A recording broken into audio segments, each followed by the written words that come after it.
Hello everyone. I hope everyone good. उम्मीद करता हूँ सभी अच्छे होंगे। कल टुमारो रक्षाबंधन।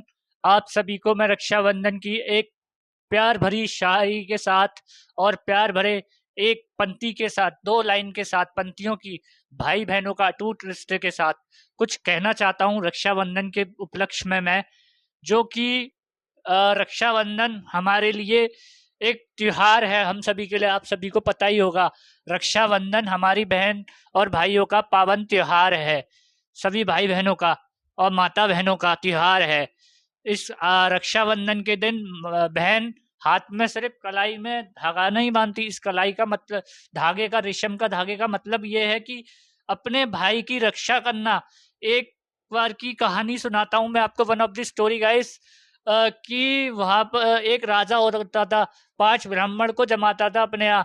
त्योहार का टाइम था, तो एक बार सांप, मतलब चील और कौवा और सांप की कहानी, वन ऑफ द स्टोरी आपको स्नेक और बॉयज एंड चील की आपको मैं स्टोरी सुनाने जा रहा हूँ। बहुत दिलचस्पी, मेरे दादा दादी सुनाते थे कि रक्षाबंधन, मैंने उनसे पूछा क्यों बनाते हैं, इसके पीछे कोई तो लॉजिक होगा।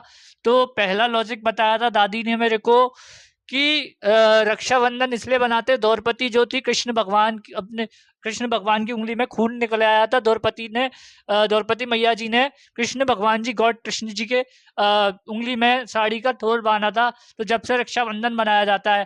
फिर एक और कहानी है, वन ऑफ द स्टोरी। माता लक्ष्मी जी अकेली रह गई थी, विष्णु भगवान ने अपनी बहन बना लिया था उनको, माता लक्ष्मी जी को। तो गाइज ये बहुत पुरानी कहानी है, पौराणिक कहानी है। तो इसमें आपको आपको कोई नहीं बताएगा और ना इंस्टाग्राम पे कोई ऐसी चीजें बताने आएगा। देखो, इन चीजों से अटैचमेंट रहना चाहिए, अपने दादा दादी से सुनना चाहिए। मेरे दादा दादी नहीं रहे, पर चीजें याद आती हैं दादा दादी की भी। मुझे अपने दादा की एक बात याद आती थी। दादाजी से मैंने एक बार पूछा था, मैं one of the I am 8 और 9 ईयर्स ओल्ड।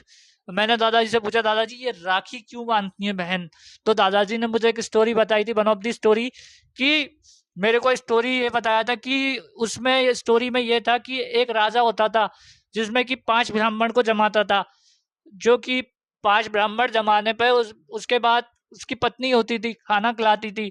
वहां पर पता है क्या होता था, राजा की पत्नी कहती थी राजा से कि राजा जी सुनो, वो मैं 5 ब्राह्मण को खाना खिलाना है। तो राजा कहता ठीक है, आप खिलाओ। तो इस कहानी का तात्पर्य यह है कि कर्म करो अपने अच्छे। देखो, कर्म साथ जाएंगे आपके, आपके साथ। आप लेके कुछ नहीं जाओगे, आप ना लाए थे ना लेकर कुछ जाओगे, यही छोड़ के जाना है सब कुछ। हमारे साथ जाएंगे हमारे कर्म। Karma is waste. अपने अच्छे से अच्छे कर्म करो, किसी के साथ बुरा मत करो। और मेरा मानना यह है कि रेशम का धागा एक अटूट बंधन, और अपनी बहन को आत्मनिर्भर बनाओ, ना कि अपने ऊपर निर्भर बनाओ। बहन को ऐसा अटूट निर्भर करो कि बहन खुद से सारे काम करे और सक्षम होके और किसी के आगे हाथ ना फैलाए। अपनी बहन को ऐसा बनाओ, और मैं अपनी बहन को ऐसा ही बनाता हूँ। मेरी बहन आज इतने में सक्षम है, उसने शिक्षा अच्छी ली है, पापा ने, दादाजी ने उसको अच्छा पढ़ा दिया, आज वो किसी के आगे हाथ नहीं फैला रही। आज का टाइम ये है कि लड़कियों को ज्यादा से ज्यादा करना चाहिए। और मेरा यही तात्पर्य है कहने का, स्टोरी का मतलब यही था कि एक सांप जो होता था, मतलब चील होती थी, उसका एक सांप उसके मुंह से निकल के, सांप गुस्सा होता था, सांप के निकल के नीचे 5 ब्राह्मणों की थाली में जहर गिर जाता था। जब रानी रानी कहती थी राजा से, इसमें तो जहर गिर गया, जहर गिर गया।